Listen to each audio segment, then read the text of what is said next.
Olá pessoal, estamos no ar com você com o Dinheiro de hoje, seu programa sobre investimentos aqui nessa parceria entre a Com Dinheiro e a BBC News, para trazer para vocês as principais mentes do mercado, quem faz o mercado financeiro brasileiro acontecer, para um bate-papo leve, mas sempre com o intuito de tornar você um investidor melhor a cada dia, com insights de gestores, participantes de mercado, empreendedores, pessoas que podem contribuir com provocações para que você, investidor, consiga evoluir na sua própria tomada de decisão, de investimento ou não, se tornar de fato melhor aí a cada dia com essas provocações de mentes brilhantes e relevantes aqui. Hoje nós vamos falar com Anderson Pereira, que é sócio fundador da Capitale. Vamos falar um pouquinho sobre crédito para empreendedor, vamos falar um pouquinho sobre empreendedorismo, sobre como pensar inclusive empreendedorismo no Brasil, no mundo e nessa nossa nova geração. Anderson, prazer recebê-lo aqui no Você com Dinheiro de hoje. Que grande prazer aqui estar com vocês, prazer aos ouvintes que estão nos escutando agora, vai ser um prazer bater um papo com vocês. Maravilha, eu vou começar ali, como você está trazendo uma companhia, eu queria trazer esse primeiro pontapé. Conta um pouquinho pra gente da Capitale e da história da Capitale. Obrigado. Assim, a história da Capitale, ela tem muito a ver com a minha história pessoal, né? Eu sou filho de um pequeno empreendedor no Brasil, meu pai tem um ferro velho, começou vendendo latinha, e assim como 21 milhões de pequenas e médias empresas que existem no Brasil, meu pai sofreu muito com os desafios de você tocar um pequeno negócio no Brasil. Cometeu todos os erros possíveis que o pequeno empreendedor comete, né? De você misturar finanças pessoais com a da empresa, de você tomar más decisões financeiras e assim por diante. Isso, visto da perspectiva de quem vive, é uma baita lição de mercado, porque quando a empresa vai bem, a família vai bem. Então, assim, sua renda familiar per capita ajuda, e você consegue trocar o patinho por um filé mignon, você pode ter um carro, que antes você tinha que andar de ônibus, mas quando a empresa vai mal, aí você tem que trocar o carro para voltar a andar de ônibus, você tem que trocar o filé mignon pelo patinho e assim por diante. E isso é uma montanha-russa que eu vivi a minha infância inteira. Quando eu fui empreender a Capitale, a gente quis resolver um pouco do problema de acesso a crédito e ajudar esses pequenos empreendedores a encontrarem tomarem melhores decisões financeiras e encontrarem mais fácil linhas de crédito que pudessem ajudar eles. Então a gente desenvolveu uma plataforma que se conecta ao varejo, entende todo o fluxo transacional dele, então de vendas, principalmente em cartão, que esse varejo tem, e usa esses ativos como uma garantia para você conseguir linhas de crédito. Então a gente começou oferecendo antecipação de recebíveis para eles, usando os recebíveis de cartão para esses varejos como garantia, e depois estamos evoluindo para outras linhas de vendor finance, linhas de garantia, tudo pensando num modelo onde pegar esse ativo que é tão precioso e abundante, que é o recebível das pequenas e médias empresas, e transformar ele em garantia para linha de crédito, transformar ele em pagamento para fornecedor, em transformar ele em dinheiro instantâneo para essas empresas. É um pouco da inovação que o mercado vem todo vendo, e a gente, na vanguarda, como uma das primeiras fintechs que vem atuando nesse segmento depois da nova regulação, a gente vem construindo esse mercado que vem com muita transformação, sabe? E como é que, justamente, esse empreendedor, muitas vezes, a parte mais dói é justamente essa oscilação, né? Essa imprevisibilidade. E uma coisa que ajudaria muito é justamente tornar mais previsível essa estrutura. Você conseguir montar sistemas de mais longo prazo. No entanto, o que ele tem para oferecer em garantia, mesmo para o crédito, são recebíveis que são de curto prazo. Exato. Como é que vocês conseguem começar a olhar essa ponte para a gente conseguir dar uma estrutura de capital mais perene para o empreendedor? Um dos principais desafios hoje para acesso a crédito das pequenas e médias empresas é a educação financeira. É você ajudar esse pequeno e médio empreendedor a tomar decisões mais assertivas financeiramente falando. E quando você olha para o contexto hoje de mercado, ele tem os pequenos e médios empreendedores são os que mais sofrem para conseguir acesso a crédito, conseguir tomarem as decisões mais assertivas. E basicamente o que a gente consegue fazer como solução numa plataforma bastante intuitiva para o cliente final. Então ele faz um cadastro muito rápido, ele tem acesso a toda a agenda dele de recebíveis de cartão e ele consegue entender os fluxos e com uma taxa só fazer uma antecipação, por exemplo, de todo o fluxo dele, de todas as maquininhas. Você vai em restaurante, em muitos restaurantes hoje, você encontra ali o restaurante com 2, 3, amarelinha, vermelhinha, laranjinha, uma POS um pouco diferente. Quando a gente fala de transacionalidade, essas informações até pouco tempo atrás eram de propriedade exclusiva das próprias máquinas do cartão, das adquirentes, eram dos bancos. O que está acontecendo com a transformação de Open Banking, com a transformação do mercado, é que os empreendedores começam a ter a liberdade de movimentação desse ativo. Ele consegue ter o controle do fluxo.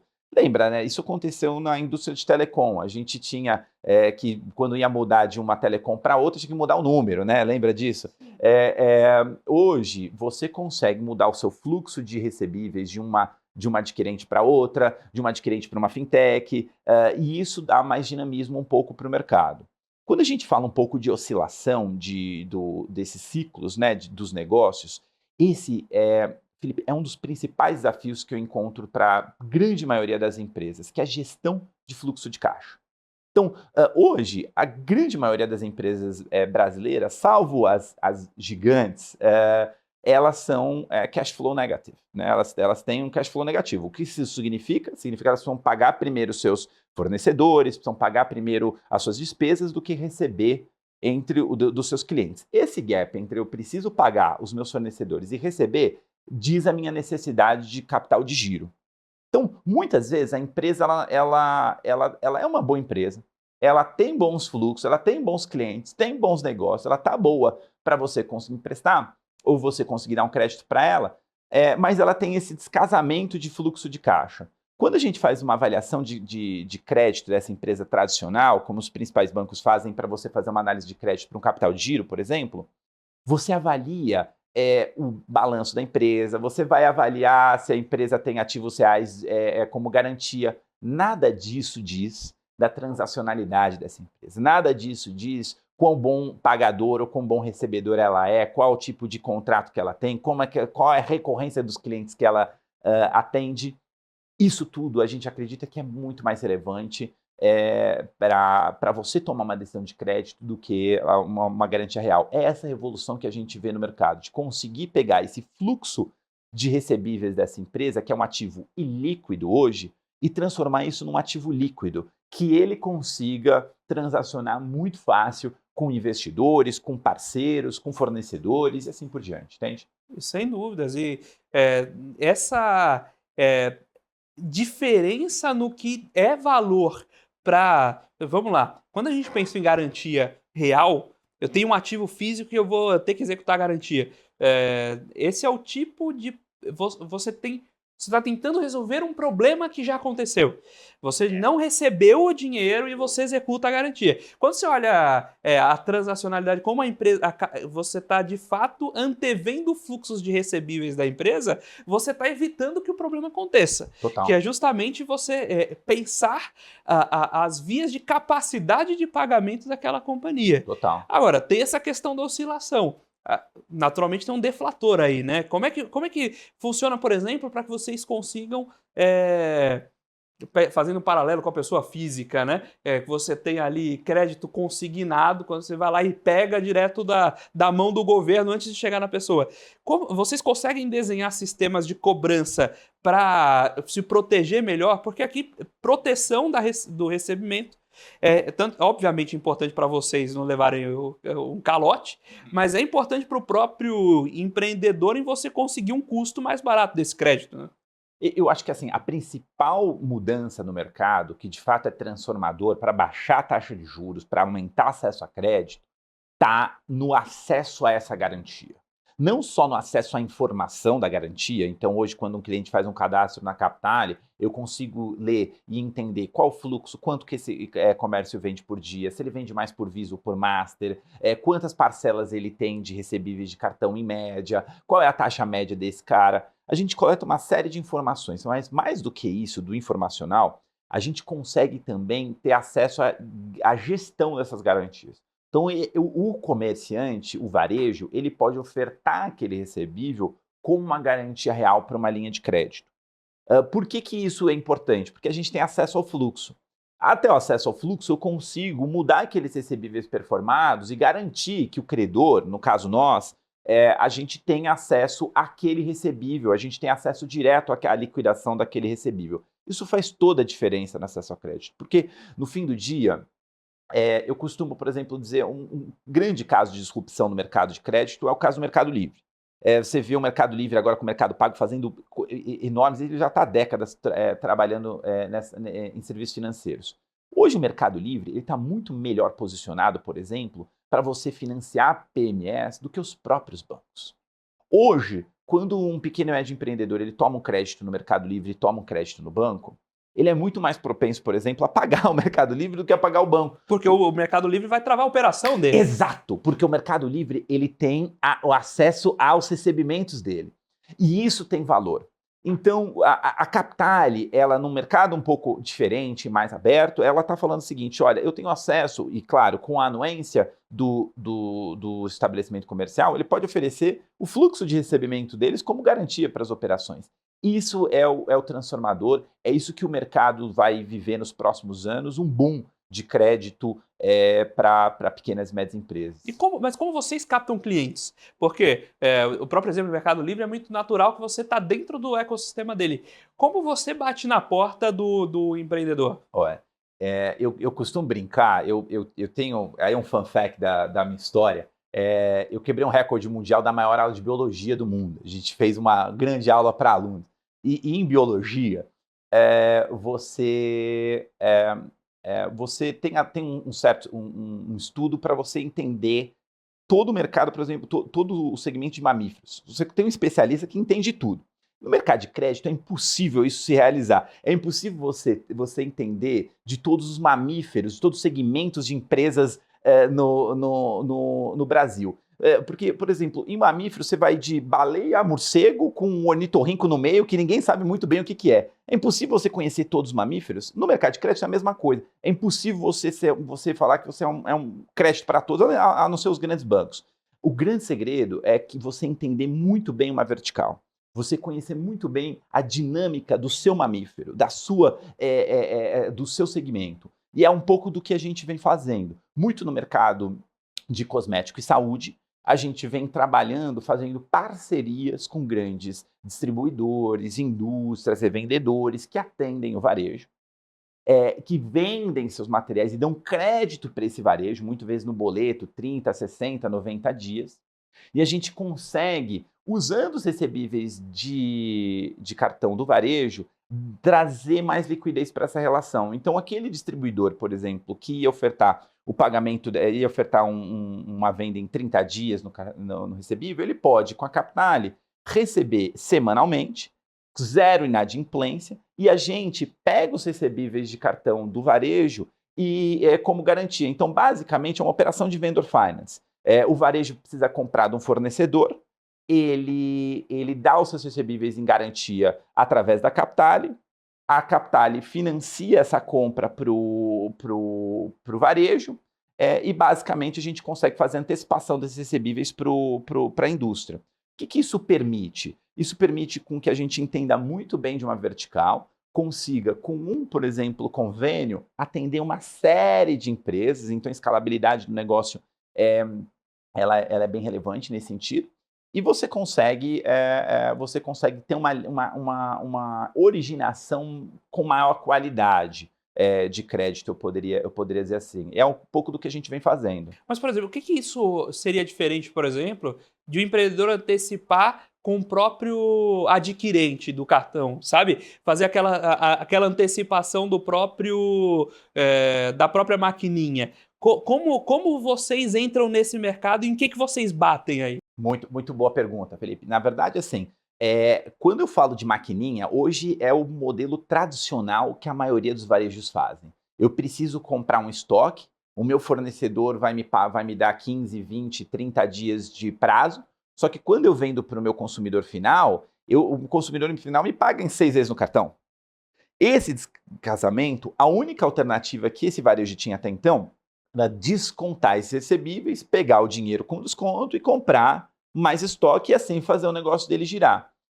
Disso ele tem ineficiência, tem que fazer a gestão de fluxo de caixa, ele precisa gerenciar. Essa é uma dor que a gente resolve de uma maneira muito potente para esse empresário, que basicamente a gente oferece uma antecipação sem custo. Se ele vende R$ 100 no cartão, se ele tem R$ 1.000 de recebível no cartão, a gente permite que ele use os R$ 1.000 para comprar estoque com fornecedores parceiros. Isso já traz para ele uma eficiência de cara financeira, porque ele não precisa ter o desconto. Segundo, ele pode aumentar o prazo de pagamento para o fornecedor. Se ele estava em 6 vezes, ele pode sentar em 12 vezes, porque ele não vai ter desconto, ele consegue com isso vender mais, ele consegue vender mais no parcelado e usar as próprias parcelas para comprar estoque com fornecedores. E isso também faz uma diferença tremenda para a realidade desse pequeno negócio, entende? Mas quando você fala do desconto sem o custo, você vai colocar como funciona essa operação? Você traz o valor de face e cobra juros sobre o valor de face do empréstimo, é isso? O que a gente faz? Hoje o nosso modelo de negócio está em parceria com as próprias indústrias e distribuidores que revendem. Então, basicamente, eu aceito o parcelado dele sem taxa, então ele tem R$ 1.000 em 10 parcelas, eu pego esses R$ 1.000, mas quando eu pago a indústria pelos R$ 1.000 de produtos, eu pago com desconto. E nesse desconto está a minha margem. O que isso é interessante, Felipe? Primeiro é o seguinte, o produto de antecipação de recebíveis, a gente começou a Captale, a gente teve 2 momentos de Captale, depois a gente pode falar disso. O momento da Captale de 2014 a 2016 e depois eu retomei ela em 2022. 2014, 2016, naquela época eu lembro que a turma antecipava recebível de cartão de crédito a 15% ao mês. Quando o mercado abriu, estava na casa dos 8%, chegando a 4%, hoje está na casa dos 2% de desconto ao mês. Olha que interessante.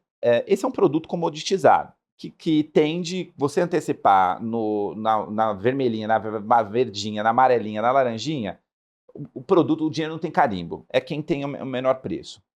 Quando eu falo do meu produto, eu pego os recebíveis de cartão e eu uso eles como pagamento para a indústria, para ela comprar mais estoque com fornecedores, eu não estou competindo com antecipação de cartão.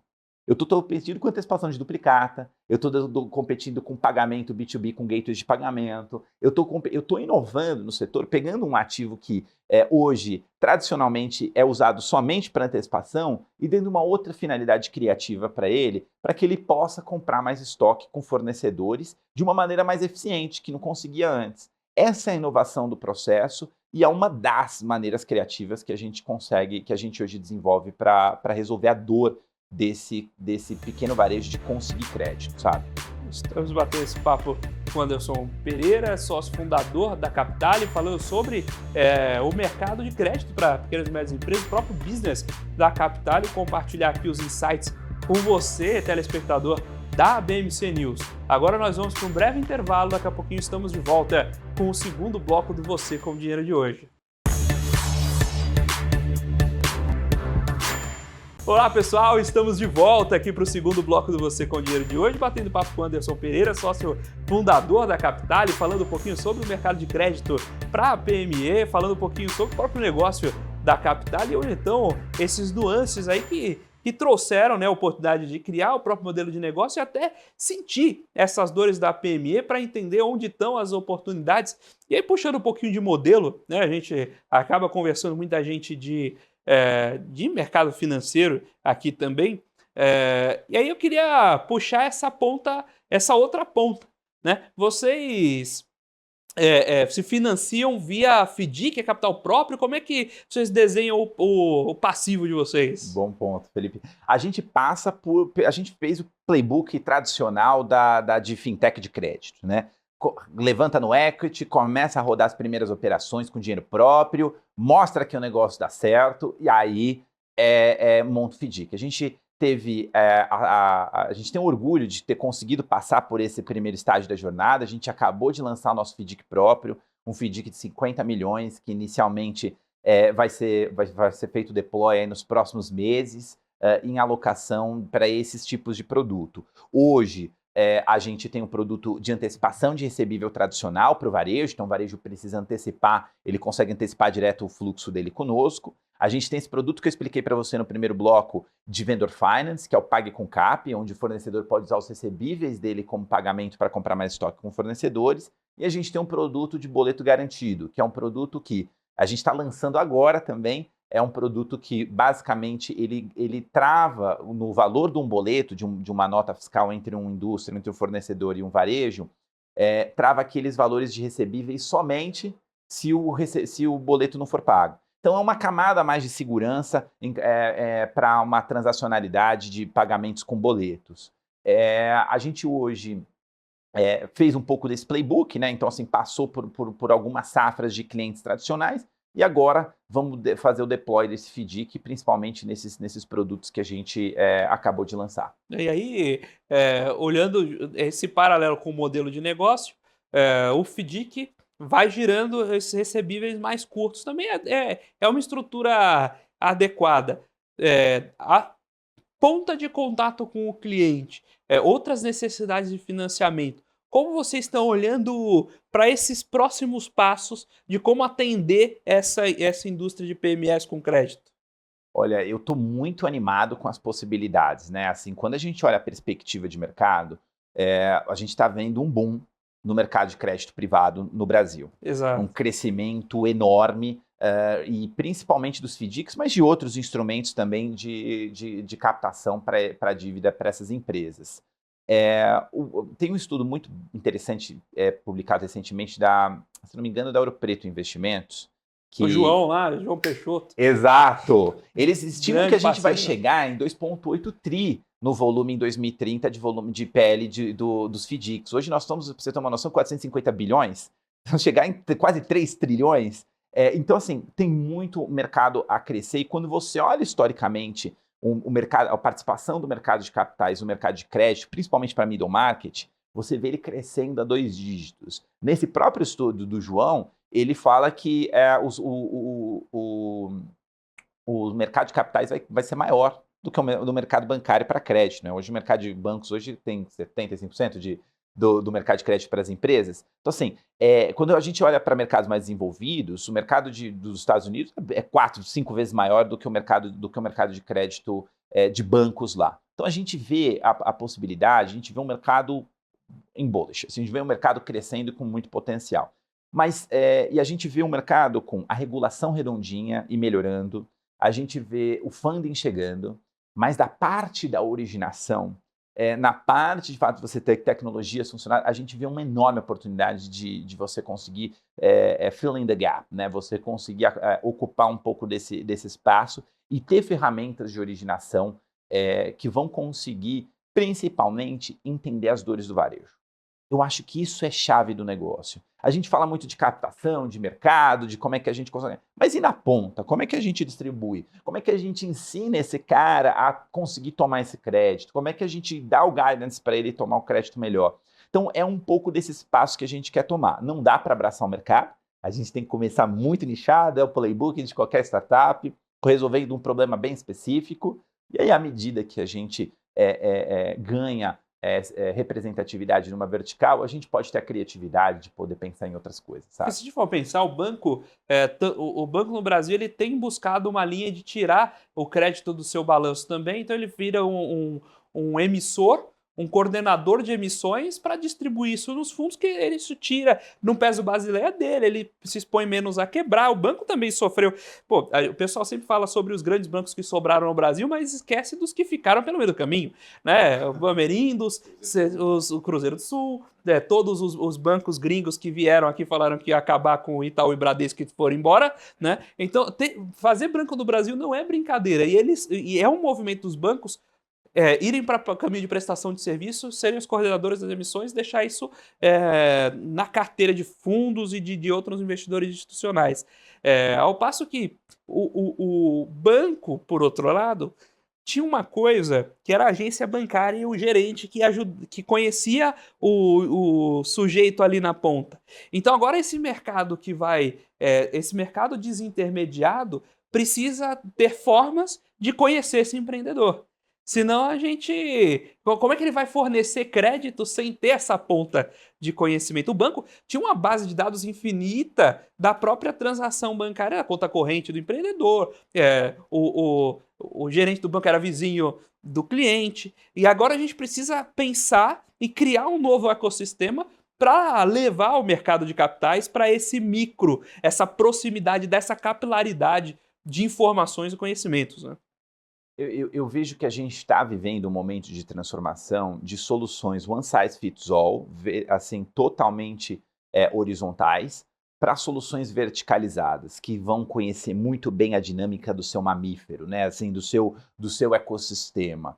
E quando eu olho um pouco da visão dos bancos, acho que o desenho ele desincentiva você a atender PYMEs no Brasil. Os bancos foram todos desenhados. Você vê no Brasil, né, tem banco de 100 anos, tem banco de 100 e poucos anos. Você vê que todo desenho do marketing, eu trabalhei em banco, tá? Fui gerente de inovação de banco, tem um pouco da visão por dentro, mas assim, todo desenho do banco foi desenhado para você vai até uma agência bancária, passa por uma porta giratória, pega uma senha, espera meia hora, fala com o gerente, entrega um monte de papel, bate um monte de carimbo, quiçá eu posso te dar um crédito. E o mercado, ele claramente mudou, isso não é novidade, também não há pouco tempo. Mas toda a infraestrutura, ela cria-se um custo de servir muito alto. Então, para o banco, ele tem muito mais um incentivo de você, por exemplo, pegar R$ 1 bilhão da sua carteira e alocar num grande tomador que vai ser uma enorme empresa, que tem garantia real, que tem balanço auditado pelas Big Four, que tem toda uma infraestrutura de alocação que você consegue fazer um negócio rentável, do que você pegar esse mesmo bilhão e distribuir no middle market em ticketzinhos pequenos, onde o segredo de você tocar um business de crédito é você conhecer o segmento, é você estar próximo do cliente, é você entender as dinâmicas de mercado. Então, o desenho não foi feito para atender um pouco desse segmento. E assim como a gente viu, eu acho que na década passada, toda a revolução de crédito para a pessoa física, eu acho que a gente vai ver nessa década para a pessoa jurídica. A gente tem hoje o mesmo nível de atendimento para a pessoa jurídica que a gente tinha para a pessoa física lá atrás, que para você entrar numa agência de banco, você tinha que deixar seu celular, carteira, a chave, parecendo um criminoso para passar numa porta giratória. A gente ainda vive portas giratórias hoje em PJ. A gente ainda vive esse distanciamento entre o sistema bancário e o segmento de pequenas e médias empresas. E para concluir, não é porque o sistema bancário é ruim, é mau, né, como tem várias narrativas do mercado. Eles são os caras maus. Não. Tem muita gente boa, tem muita gente competente, tem muita gente fazendo coisas bacanas lá. Mas os incentivos e a estrutura não é desenhada para atender esse segmento. E aí que eu acho que nasce a grande oportunidade dessa década. Estamos batendo esse papo com o Anderson Pereira, sócio fundador da Capitale, falando um pouquinho sobre crédito para a PME, sobre a construção e evolução desse mercado, inclusive fazendo as pontes com a regulação e as inovações em crédito privado aqui no Brasil. Agora nós vamos para um breve intervalo, daqui a pouquinho estamos de volta com o terceiro bloco do Você com Dinheiro de hoje.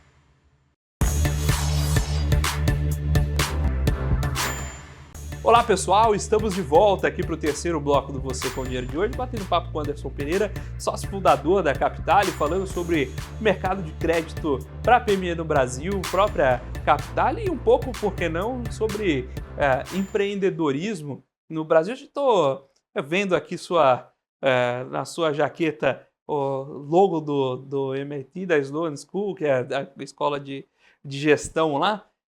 Então eu queria puxar esse mote para esse bloco sobre empreender no Brasil. Você contar um pouquinho de sua experiência lá também, e dessa ponte sobre as diferenças do ambiente de empreendedorismo no Brasil e nos Estados Unidos. Uau! Bom, empreender no Brasil, a gente sabe, né? Até o passado é incerto, né? Eu costumo dizer que o empreendedor no Brasil tem mais medo do fim do mês do que do fim do mundo. E esse é um pouco do desafio, né? Você conseguir trabalhar com taxa de juros alta, volatilidade de mercados, incertezas jurídicas, mudanças de regras constantes. Empreender nunca foi tão fácil e nunca foi tão necessário para a nossa sociedade, Felipe. A gente estava comentando antes que o Brasil está num momento de inflexão, né? Hoje somos 213 milhões de habitantes. Seremos, entre final de 2030 e começo de 2040, no máximo 230 milhões de habitantes.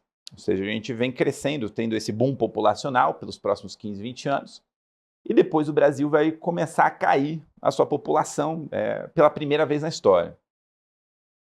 Não se tem números reais, mas se estima que não seremos mais do que 180 milhões de brasileiros ao final deste século. O que isso tem relação com o empreendedorismo? Isso tem uma relação brutal com o empreendedorismo, quando a gente fala de desafio que o nosso país precisa enfrentar.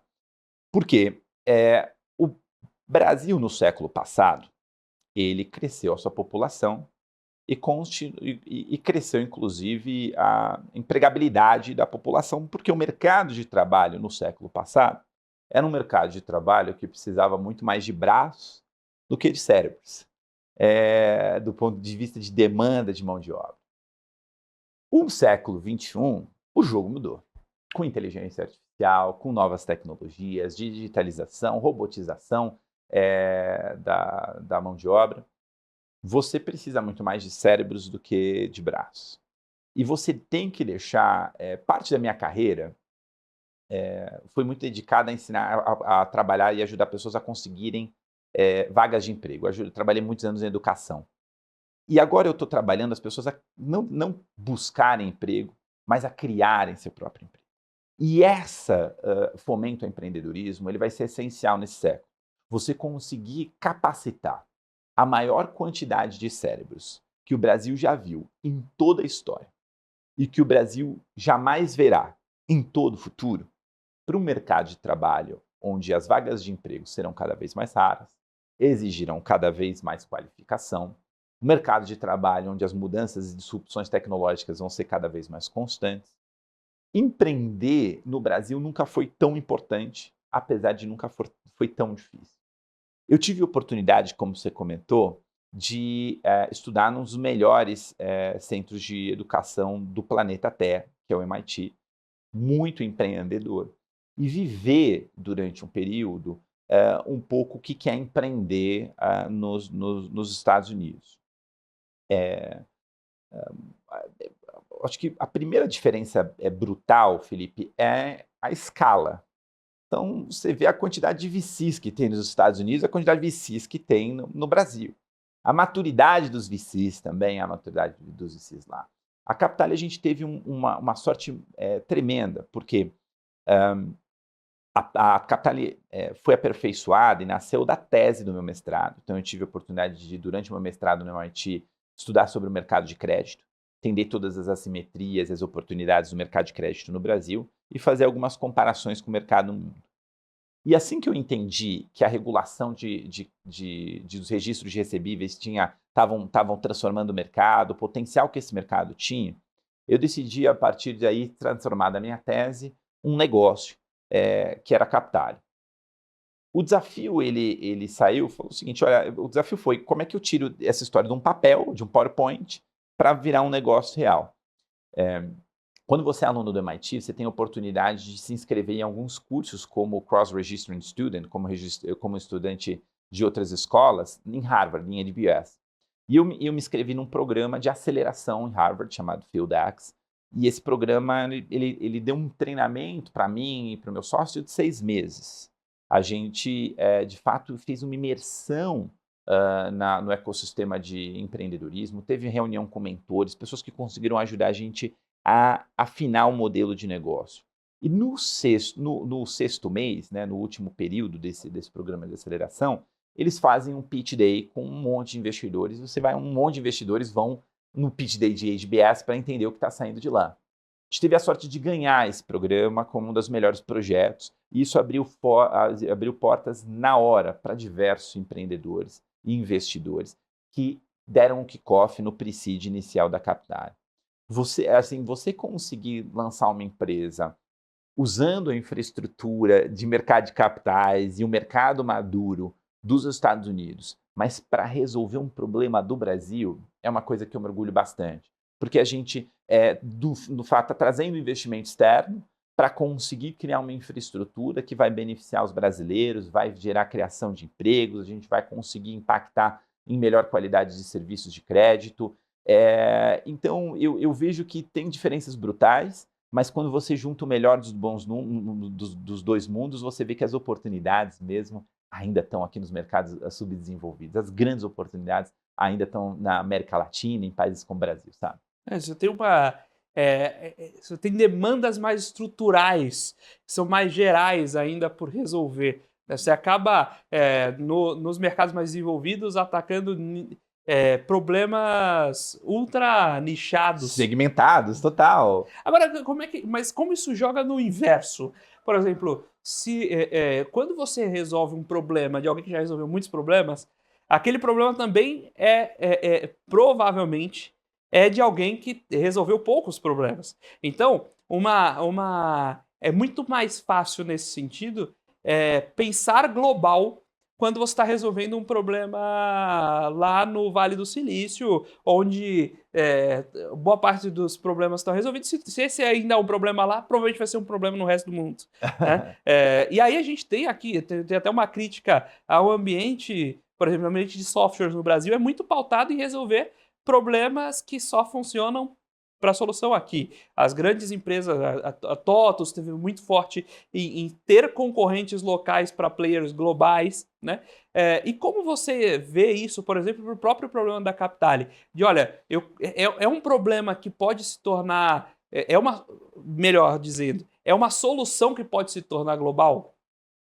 Olha, você traz um ótimo ponto que eu gostaria de trazer uma crítica aos empreendedores e me incluo nesse sentido. Eu empreendo há 15 anos e eu acho que nós empreendedores, principalmente no segmento de crédito, não tivemos a capacidade de criar uma empresa, uma startup potente no segmento. Eu faço ressalvas importantes, a gente tem grandes empresas no setor, Creditas é uma delas, você tem várias outras startups que criaram segmentos importantes, mas eu acho que do potencial que a gente tem para mercado, a gente tem um potencial tremendo ainda não explorado que precisa de soluções urgentes. Você expandir uma empresa de crédito para outras regiões, ela impacta muito em regulação local, impacta muito em você poder entender as dinâmicas de mercado e você entender muito bem o nicho da sua cadeia, o nicho que você está atendendo. Eu acho que o mercado brasileiro, ele é um mercado brasileiro que, por si só, você já consegue criar um unicórnio, mercado de crédito para empresas de 1,5 trilhão com T, né? E vem crescendo, e vem mudando.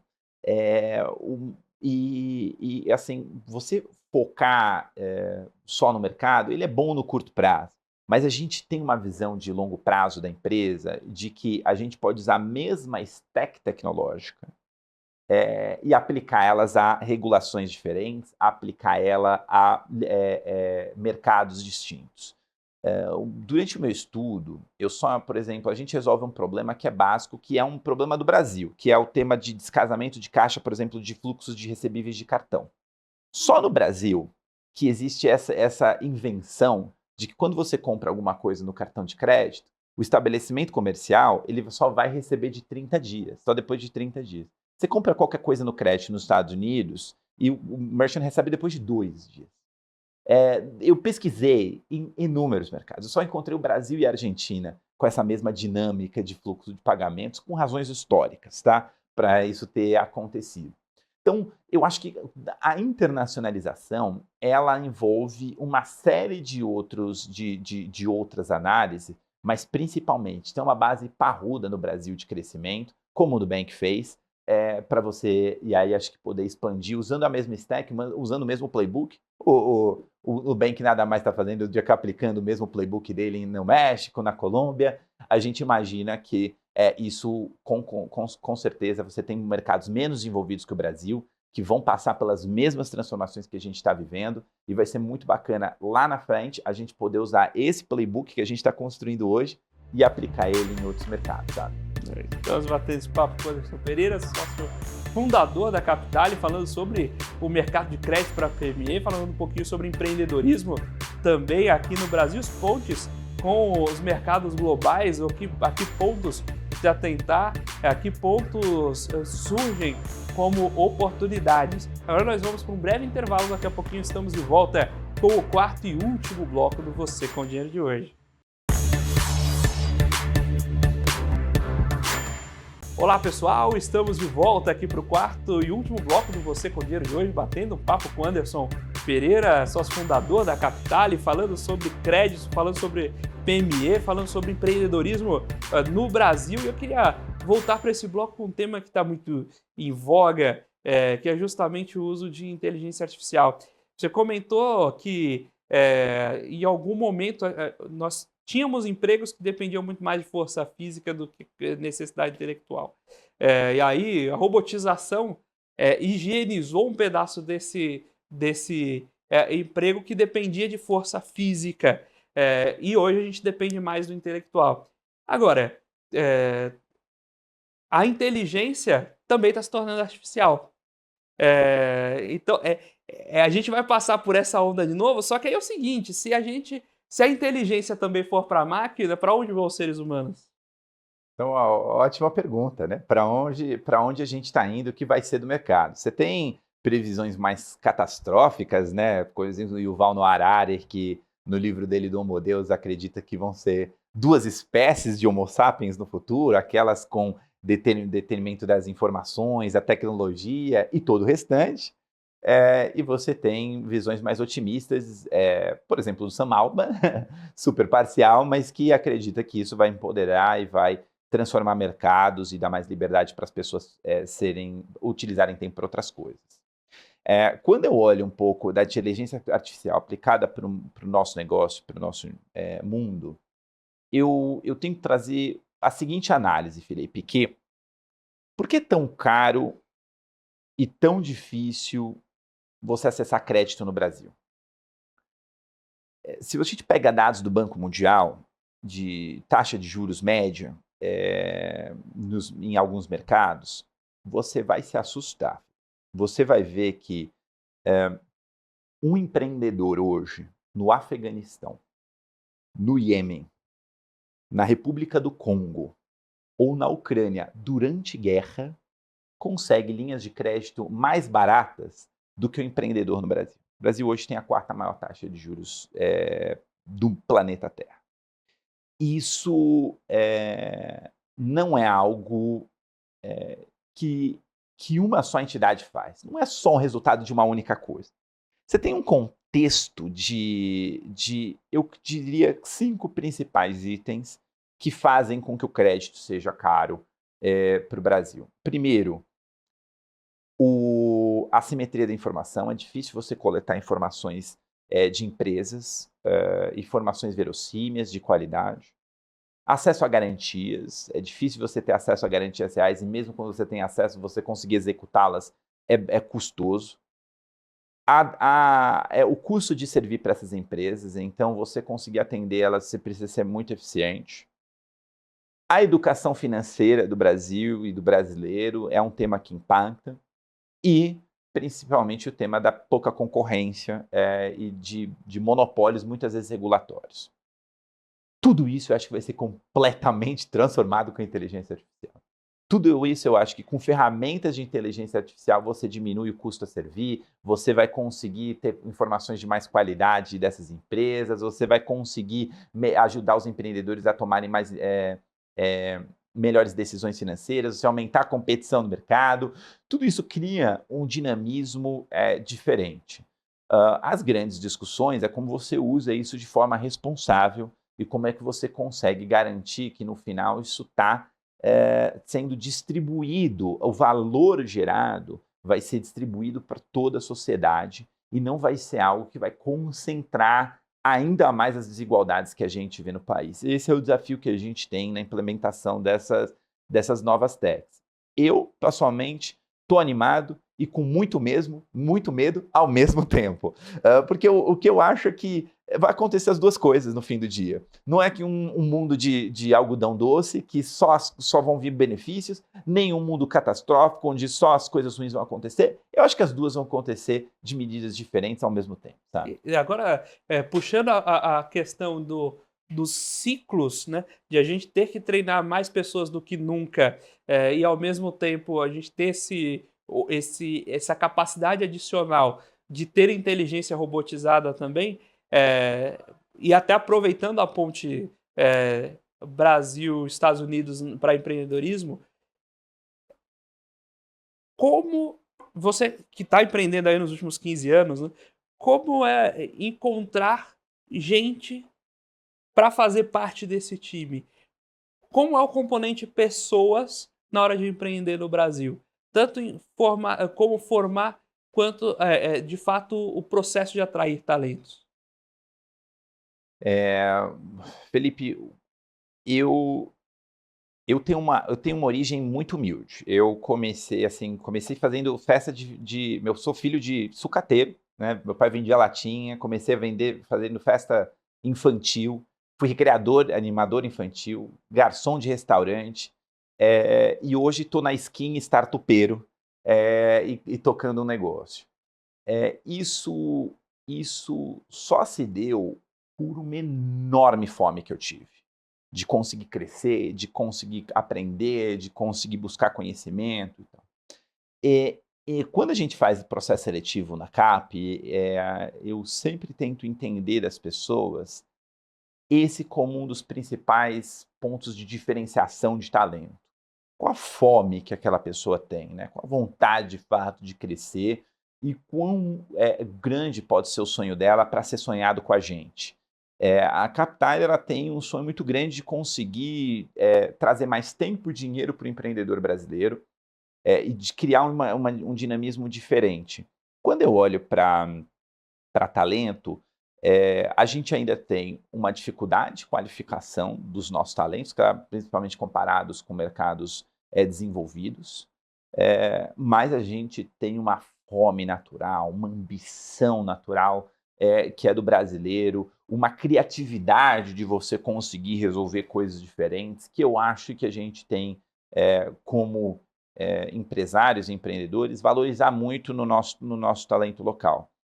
É muito difícil conseguir encontrar talento, é muito difícil conseguir encontrar essas soft skills, mas para a gente, eu acredito que você avaliar e conseguir ter um processo seletivo que valorize muito mais o social da pessoa, entender da onde ela veio, qual a perspectiva que ela tem, qual que é o ponto de vista que ela agrega para o negócio, isso vale muito mais hoje do que a qualificação técnica. A qualificação técnica, com força de vontade, você chega lá. Se você tem a força de vontade, se você tem a qualificação técnica, mas não tem o soft skill, a ambição, a vontade, nada disso adianta, sabe? É difícil, você não tem como ensinar determinados soft skills, né? Você não ensina, né? Tem coisas que você só aprende, mas você não ensina. Eu trabalhei muito com educação no passado, já empreguei mais de 10 mil jovens nas empresas que eu tive no passado, em vagas de estágio e emprego para diversas empresas. E acho que desses processos seletivos, o mais importante que a gente conseguia, e é muito difícil mensurar, é o brilho no olho. É você conseguir, de fato, o bom líder, Felipe, não é aquele que olha a pessoa e enxerga o que ela é. É aquele que olha a pessoa e enxerga o que ela pode ser. E o que ela pode ser depende da ambição dela, claro, que é essencial, a gasolina natural, e do ambiente onde você consegue, como líder, guiar ela para se desenvolver. Então eu sempre, como líder, sempre busquei olhar quem as pessoas podiam ser, com o meu guidance, com as oportunidades que eu podia trazer, com as provocações e o meu ponto de vista. Isso é muito mais importante do que um currículo no MIT. Queria agradecer muito esse papo, Anderson. Acho que, para além do próprio entendimento do mercado, acho que aqui foi uma conversa interessantíssima sobre empreendedorismo e perspectivas. Eu acho que quem está em casa aí e eventualmente pensa em empreender, é super importante beber dessa fonte. Então, Queria realmente agradecer aqui sua disponibilidade, seu tempo em estar aqui conosco. E eu queria também convidar, né, quem quiser acompanhar os conteúdos da Captale, quem quiser saber um pouco mais da companhia, de você, até mesmo dos produtos, né? Aproveitar as linhas de crédito, a gente tá aqui para isso também, né? Ninguém é de ferro, né? Então o espaço é seu, fica à vontade de divulgar seus canais, redes sociais, site, canais de acesso, o e-mail do vendedor, o espaço é seu. Obrigado pelo jabá aqui, turma, muito obrigado por terem acompanhado esse papo hoje. Vou aproveitar porque a gente precisa levar o leitinho para as crianças e deixar uma mensagem aqui para vocês. Você que é empreendedor, é do varejo, aceita pagamentos em cartão de crédito, a gente pode te ajudar. Se você procurar nas nossas plataformas, captale.com.br, @oi_cap nas redes sociais, meu Instagram, meu LinkedIn é o Andy Pereira ou Anderson Pereira, você encontra a gente lá. A gente pode ofertar soluções que vão transformar o seu negócio e podem te ajudar a chegar mais longe.